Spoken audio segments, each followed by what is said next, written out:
Rice charts rice చాలా బాగుంది కదా పేరు వినడానికి. టేస్ట్ అయితే అద్భుతంగా ఉంటుంది. మన తోటకూర రైస్ చేసుకుంటాం కదా, అది ఎంత బాగుంటుందో దానికంటే కూడా ఇది ఇంకా బాగుంటుందన్నమాట. అన్నిటికి మించి లోకల్‌లో దొరికే వెజిటబుల్స్, గ్రీన్ లీఫీ వెజిటబుల్స్‌తో మనం చేయాలి పిల్లలకి. సో దట్ ఇక్కడవి కూడా ఫ్రెష్‌గా అలవాటవుతాయి అండ్ హెల్త్‌కి కూడా మంచిది. దీనిలో చాలా పోషక విలువలు ఉంటాయి.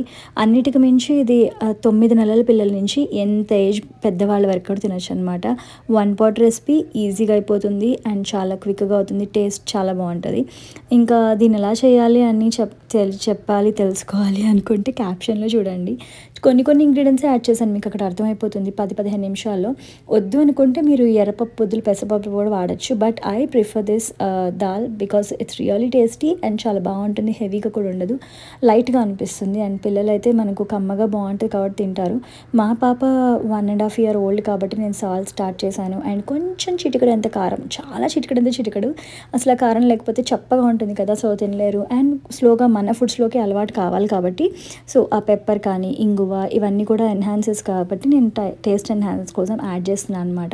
ఇంకేముంది, 2 విజిల్స్ వచ్చేసాక ఆపేసుకొని ఇలా చక్కగా పెట్టేసుకోవడం అనమాట. ఒకసారి ట్రై చేసి ఎలా వచ్చిందో చెప్పండి.